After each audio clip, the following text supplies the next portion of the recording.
come to me.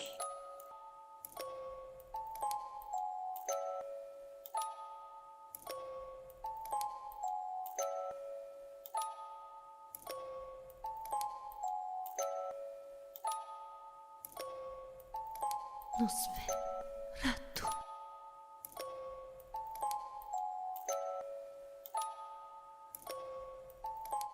Bienvenidos, extraños y extrañas. Entrad libremente por vuestra propia voluntad y dejad parte de la felicidad que traéis. Mi nombre es Estela Nayad y hoy vamos a hablar de Nosferatu. ¿Quién es Nosferatu? ¿De dónde proviene esta obra? Hoy veremos cómo una versión no autorizada de Drácula, de la cual se ordenó destruir todas sus copias, se convirtió en una obra de culto, Nosferatu. ¿Intrigados? Acompañadme en esta misteriosa historia. Pero antes no olvidéis suscribiros a mi canal para ver más vídeos como este, darle a la campanita de notificaciones para que os avise cuando subo un nuevo vídeo y seguidme en mis redes sociales. Bajad las luces, subid el volumen y ahora sí, comenzamos.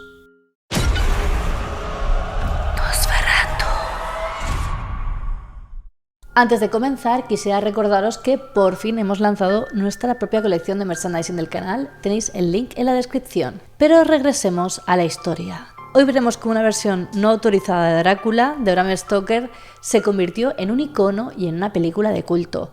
Nosferatu logró fijar en la memoria colectiva una estética única, donde las sombras, tan marcadamente expresionistas, hablan por sí mismas de la presencia inquietante de un vampiro que encarna el terror más primitivo. En la película original de F.W. Murnau, la célebre escena del conde Orlok proyectando su silueta al subir unas escaleras ha quedado inscrita como uno de los instantes más sobrecogedores del cine mudo.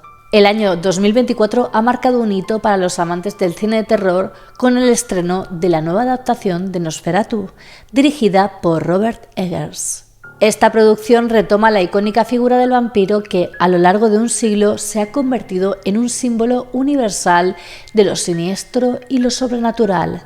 El renovado interés por el personaje de Nosferatu, impulsado por la fascinación del público hacia los vampiros y por la rica herencia cultural que rodea al conde Orlok, nos hace preguntarnos ¿cuál es el origen de Nosferatu? Así que empecemos por el principio. La figura del vampiro, en sus múltiples representaciones, hunde sus raíces en mitos y leyendas de diversas culturas. Desde la tradición eslava hasta los relatos balcánicos, se ha descrito a seres espectrales que regresan de la tumba para alimentarse de la sangre de los vivos. El término Nosferatu aparece asociado a la tradición rumana, aunque su origen etimológico exacto todavía se discute, donde designa a un ser no muerto que aterroriza a las aldeas. Estos relatos premodernos, mezclados con supersticiones locales, sentaron las bases del vampirismo que siglos después capturó la imaginación de la literatura gótica. El salto de la tradición oral a la literatura se dio de la mano de autores como John Polidori,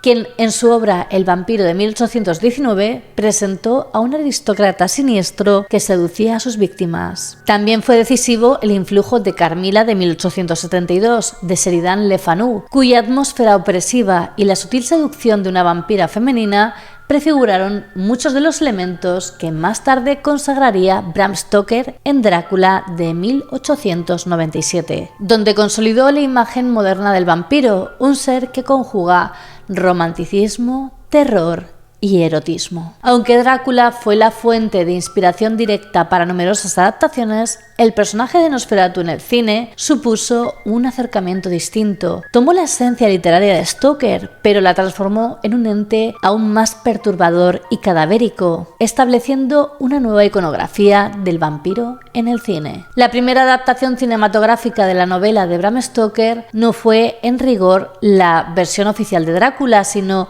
una adaptación no autorizada dirigida por Friedrich Wilhelm Murnau y estrenada en 1922. Nosferatu en Symphonie des Grauens, perdón por mi alemán, traducida como Nosferatu, una sinfonía del horror, fue producida por la compañía Prana Film y protagonizada por Max Schreck como el siniestro conde Orlok. En 1916, el productor Alvin Grau decidió emprender su propia adaptación expresionista de la novela de Bram Stoker, motivado asimismo por su interés por los vampiros. En Berlín, Grau comenzó a frecuentar círculos esotéricos y asumió el cargo de Gran Maestre de la logia Lehnen-Brüd, labor que compaginó con su trabajo en la industria cinematográfica como ilustrador y publicista, lo que le permitió conocer a Murnau.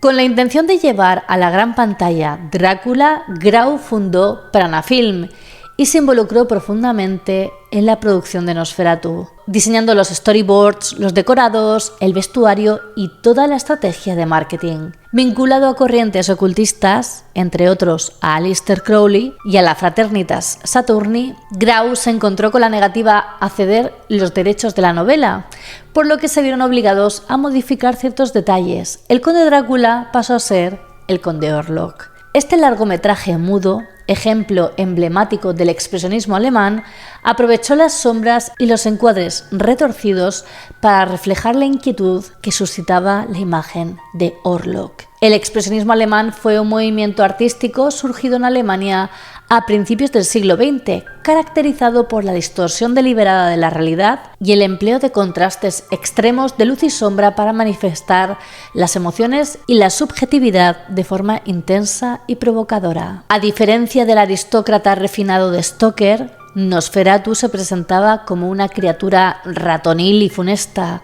con largos dedos y orejas puntiagudas. Su apariencia subraya la amenaza de la plaga y la corrupción, en contraposición a la sensualidad que se asociaría a vampiros posteriores. La viuda de Bram Stoker, Florence Stoker, demandó a la productora por infracción de derechos de autor. En 1925, la justicia alemana dio a la viuda de Stoker la razón, provocando la orden de destruir todas las copias existentes de Nosferatu, así como el negativo. Sin embargo, unas copias sobrevivieron, algunas en colecciones privadas y otras fuera de Alemania, en Estados Unidos, por ejemplo, lo que propició que la película no se perdiera por completo y permitió que el film alcanzara el estatus de obra de culto. Su éxito y trascendencia definieron gran parte del lenguaje visual de futuras películas de vampiros y convirtieron a Nosferatu en un personaje con identidad propia, desvinculado ya de la etiqueta de Drácula. Como curiosidad, en el 2015 la tumba de Murnau fue profanada y encontraron su cuerpo sin cabeza. En las proximidades del nicho hallaron restos de cera, dejando claro que algún tipo de ritual había tenido lugar allí. En 1932 se estrenó Vampir, la primera incursión del danés Carl Theodor Dreyer, que fue parcialmente inspirada en la antología de relatos In a Glass Darkly de Sheridan Le Fanu. Enlazó parcialmente con el espíritu expresionista de Nosferatu de 1922, particularmente en su modo de evocar el horror latente mediante encuadres inquietantes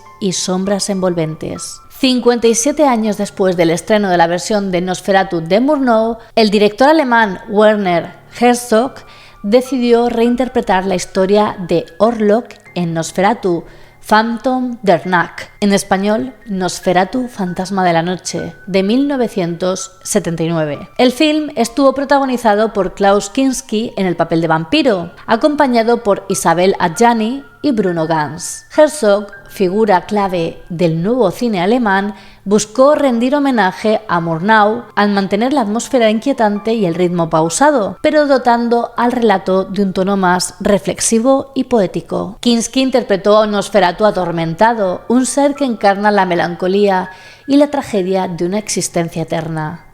Esta lectura más humana y existencialista del monstruo contrastó con la brutalidad fría del Nosferatu de 1922, generando una revisión del personaje como víctima de su propia condición inmortal. La película de Herzog reafirmó el lugar de Nosferatu en la cinematografía alemana y en la cultura popular. La crítica alabó la labor de Kinski, cuya transformación física y carga dramática daban una nueva dimensión al vampiro. Asimismo, la fotografía sombría y la banda sonora, que combinaba composiciones de Popol Vuh y piezas clásicas, reforzaban el carácter hipnótico de la historia. Con ello, Nosferatu se consolidó como un icono con distintas facetas, capaz de reinventarse y seguir vigente. En el año 2000, Nosferatu regresaría a nuestras pantallas, pero no como una nueva reinterpretación. La sombra del vampiro, dirigida por E. Elias Merheich, es una película que aborda la filmación de Nosferatu de 1922 desde una perspectiva metacinematográfica, Es decir, es una película sobre cómo se rodó Nosferatu de 1922. John Malkovich interpreta a Murnau, mientras que William Dafoe encarna a Max Schreck. Resulta anecdótico que el propio Dafoe, que interpretó a Max Schreck en su papel de Nosferatu, vuelva a aparecer en el Nosferatu de 2024, si bien interpretando el papel de Alvin Eberhard von Franz, un profesor con unas ideas poco convencionales. La premisa central de La sombra del vampiro es la especulación que hubo en la época de que Max Schreck era en realidad un vampiro auténtico. Así de en serio se tomó el papel que llegó un punto en el que parte del elenco y parte del público pensaban que Max Schreck era un vampiro de verdad. Así de comprometido estaba con su trabajo. Con esta idea, Mer Hitch combina la historia del rodaje con una propuesta de terror psicológico, explorando la obsesión del director Murnau por conseguir la verosimilitud absoluta de su criatura fílmica. La sombra de vampiro fue bien recibida por la crítica, especialmente por la actuación de Willem Dafoe, quien consiguió una nominación al Oscar como mejor actor de reparto. Este largometraje amplió la leyenda de Nosferatu como película maldita y revitalizó el interés por la figura enigmática de Max Schreck. Así, la cinta sirvió para subrayar cuán poderoso se había vuelto el mito del conde Orlok, casi un siglo después de su creación. Aunque la obra de Stoker dio pie a infinidad de versiones, la adaptación de Francis Ford Coppola de 1992 titulada Drácula de Bram Stoker destacó por su fidelidad a la novela original y su alto valor de producción. Gary Oldman, en el papel del conde Drácula, aportó un elemento romántico y trágico, mientras que la atmósfera opulenta y gótica reforzó el carácter teatral de la narrativa. A diferencia del conde Orlok, Drácula se presenta en la cinta de Coppola como un noble seductor capaz de transformarse física y emocionalmente para acercarse a su amada Mina, Winona Ryder. Si bien comparten el trasfondo terrorífico y la raíz literaria de Bram Stoker, Nosferatu y Drácula se han desvinculado en la cultura popular. El primero encarna la descomposición y la plaga, mientras que el segundo el romance y la sensualidad vampírica. Esta divergencia refuerza la singularidad de Nosferatu, capaz de transmitir una sensación de repulsión sobrenatural más acentuada. La versión de Coppola renovó el interés en las historias de vampiros a inicios de los 90, al mismo tiempo que abrió camino a otras aproximaciones más estilizadas y comerciales. Sin embargo, Nosferatu, con su carga simbólica del horror primigenio, permaneció como referencia clásica y atemporal. La versión de Nosferatu dirigida por Robert Eggers se erige como un tributo respetuoso al cine de terror clásico, pero también como una declaración de principios artísticos muy propios de este autor, el rigor histórico y el empleo de un lenguaje cinematográfico visceral. La apariencia del conde Orlok en Nosferatu del 2024 constituye una propuesta, vamos a decir, audaz y al mismo tiempo perfectamente justificada. Cuando lo veáis sabréis por qué lo digo. De hecho, el equipo de producción extremó las precauciones para evitar cualquier filtración antes del estreno, algo que es bastante difícil hoy en día. Y cuando veáis el aspecto del conde Orlok, podréis entender que el diseño del personaje podría estar inspirado en una figura histórica concreta. No os voy a decir más. A nivel técnico resulta notable el uso de cámaras y lentes analógicas que capturan la granulosidad y la tenue iluminación de los espacios, evocando la textura de las películas de principios del siglo XX. Esta elección confiere a la cinta un aire casi documental sobre lo siniestro, potenciado por la fotografía contrastada y la cuidadosa puesta en escena, donde los decorados y vestuarios parecen salir de un grabado antiguo. De hecho, el propio Eggers dijo que se inspiraba en cuadros para crear ciertas escenas. Uno de los aspectos más elogiados es la interpretación de Bill Skarsgård. Su Nosferatu, lejos de la elegancia aristocrática que suele asociarse a otros vampiros cinematográficos, encarna una especie de parásito cadavérico, cuyos movimientos angulosos y mirada vidriosa proyectan un horror contenido, como si en todo momento estuviera al borde de una erupción de violencia. Junto a él, Lily Rose Depp brilla encarnando la fascinación y el terror que provoca la figura del no muerto, mientras que Nicholas Hoult equilibra la trama con la agudeza de su registro dramático, asumiendo el rol de un hombre racional atrapado en una pesadilla ancestral. La dirección de Eggers, meticulosa y casi ceremonial, extrae de cada uno de ellos interpretaciones de alto voltaje emocional, que por momentos recuerdan la solemnidad expresiva de Max Schreck en la película de 1922, aunque con matices psicológicos más complejos. Uno de los rasgos más sorprendentes de esta adaptación yace en la forma en la que se integran detalles procedentes de mitos vampíricos regionales, algunos de ellos documentados en relatos del folclore eslavo y balcano. En ciertas leyendas, por ejemplo, se narraba que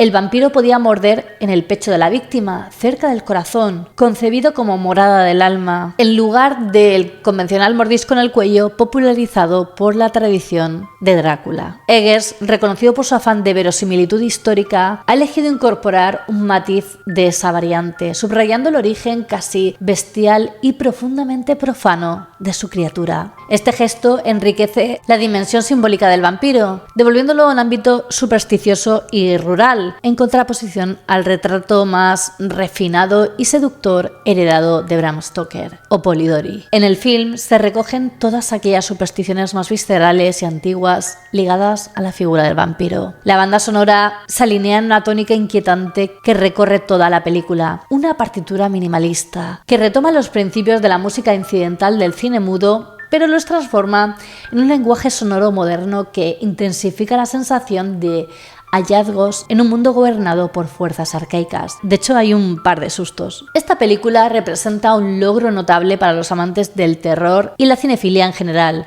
pues aúna la rigurosidad estética y narrativa con la capacidad de inquietar al espectador contemporáneo. La voluntad de Eggers de recurrir a fuentes folclóricas menos divulgadas, unida a su meticulosidad casi obsesiva por el detalle, consolida Nosferatu del 2024 no solo como una revisión del clásico de Murnau, sino como un testimonio de la perdurable fascinación que ejercen las raíces más oscuras de la mitología vampírica. Podemos decir que hemos podido presenciar el estreno de una nueva obra maestra del cine. Yo me imagino que así es como se sentirían los que fueron al estreno del Drácula del 92. A pesar de que ambas versiones de Nosferatu, la de 1922 y la del 2024, beben de la misma fuente literaria, el vasto trecho temporal que las separa confiere a cada una un espíritu singular. La cinta de Murnau, nacida en la era del cine mudo y teñida por el expresionismo alemán, enfatiza la atmósfera espectral con encuadres marcados por sombras inquietantes y un uso simbólico de la luz, casi ritualista. Nosferatu se erige entonces como una entidad descarnada, una presencia desprovista de toda humanidad,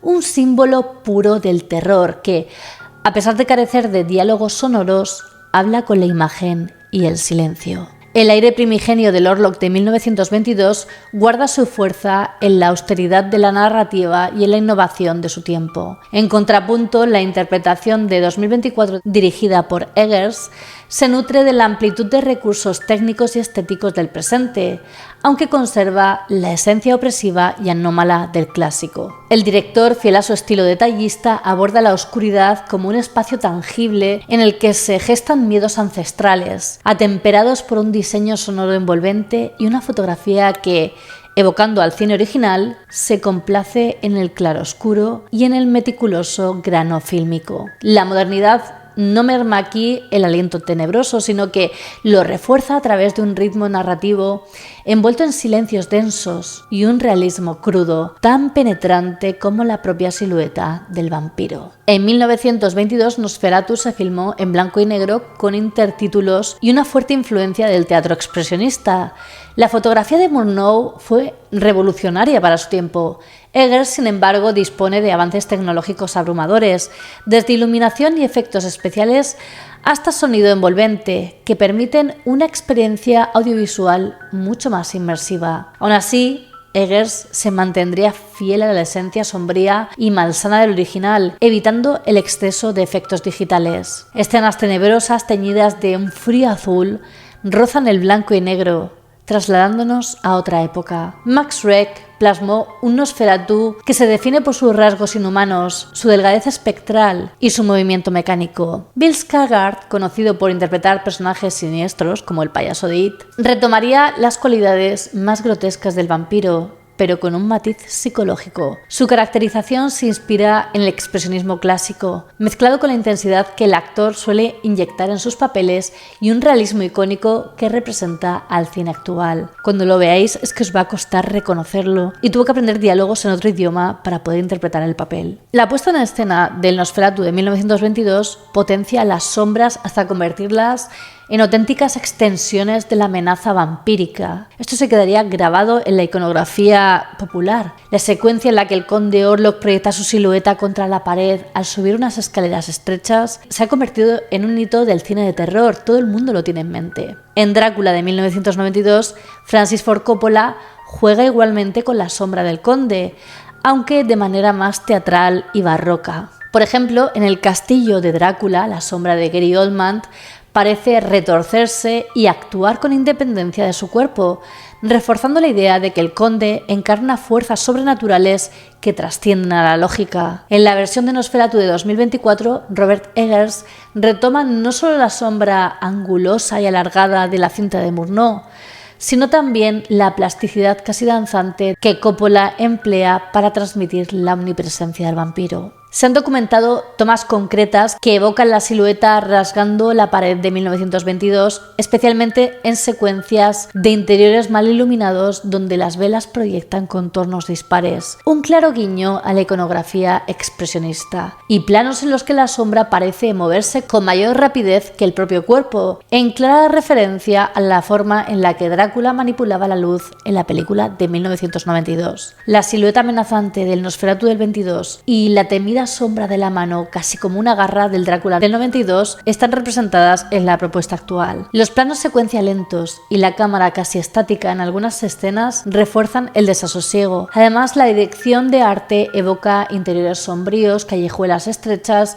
y espacios urbanos decadentes, recordando la fotografía de Nosferatu de 1922. La iluminación natural y las velas son utilizadas para generar contrastes espectrales, alejándose de una estética demasiado pulida. Como ya he dicho, Eggers ha decidido grabar en 35 mm para mantener esa textura del cine clásico y que le da un aire atemporal a su obra, mezclando la modernidad con la nostalgia de la era muda. Siguiendo la línea de sus trabajos anteriores como The Witch o The Lighthouse, Eggers colabora con compositores que priorizan sonidos minimalistas y corales. La banda sonora hace uso de cuerdas y percusiones ligeras para acompañar la tensión creciente, a menudo interrumpida por silencios prolongados que producen incomodidad en el espectador, dando lugar a una partitura que rinde homenaje a la música incidental de las películas expresionistas, aunque moderniza la instrumentación para acentuar la angustia psicológica. Si nos fijamos en la naturaleza de las interpretaciones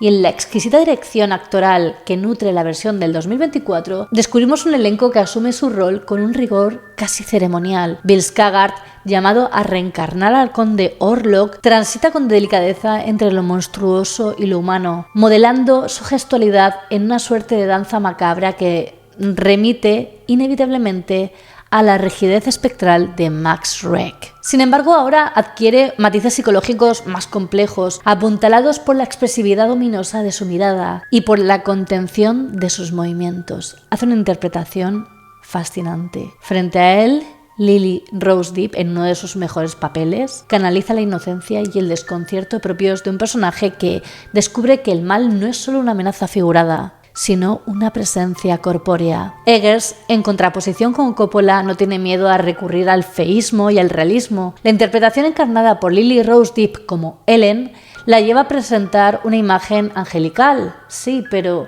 también a recurrir a una representación más visceral, angustiosa, terrorífica, con muecas que infunden verdadero terror, escenas que son verdaderamente escalofriantes, que te pueden llegar a recordar incluso a películas como El Exorcista. La dinámica entre estos dos actores equilibra delicadamente la tensión erótica y el miedo primario, mientras Nicholas Hoult aporta un contraste ideal. La quietud de ciertas escenas se convierte en un lienzo donde el espectador es testigo no solo del horror, sino también de la profunda humanidad que late detrás de cada gesto. Las reacciones de pánico y la interacción con el entorno gélido y claustrofóbico refuerzan el sentimiento de que el peligro es ineludible. Además, Nosferatu recobra su simbolismo como transmisor de enfermedad, reflejando miedos colectivos modernos. A lo largo de un siglo, Nosferatu ha demostrado ser mucho más que una simple adaptación no autorizada de Drácula. Su origen en la mitología vampírica y su evolución en la cultura popular lo han posicionado como una figura imprescindible del horror cinematográfico. Nosferatu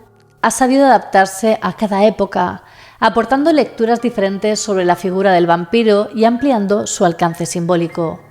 La versión de 2024, firmada por Robert Eggers, confirma la capacidad inagotable que tiene este personaje para renacer y fascinar a nuevas generaciones. El rigor histórico, la atmósfera siniestra y las interpretaciones comprometidas con la esencia expresionista avalan la solidez de esta propuesta. En comparación con el film original de 1922, la nueva entrega conserva el misterio tenebroso de Orlok y la cadencia hipnótica, mientras explora las posibilidades tecnológicas y narrativas del cine moderno. Por eso, ¿quién es Nosferatu? No es solo una pregunta sobre un personaje de ficción, sino una interrogante que abarca la naturaleza misma del horror y la atracción que éste ejerce en la psique humana.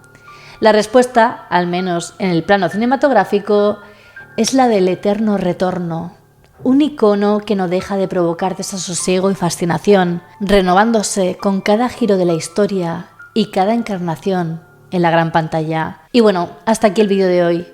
¿Cuál es vuestra adaptación de Nosferatu preferida? Decídmelo en los comentarios. Y habéis ido a ver ya Nosferatu de 2024, por favor. Si no habéis ido, tenéis que ir. Estoy totalmente enamorada, fascinada. No me la puedo sacar de la cabeza y de verdad es una auténtica obra maestra. Ya tenemos merchandising del canal, así que pasaos por la página de la descripción para poder ver todos los diseños. Espero que os encanten las ideas. Os recuerdo que ya tenéis disponible a la venta mi libro Monstruos Criminales, donde aparecen los casos criminales más bestias de la historia.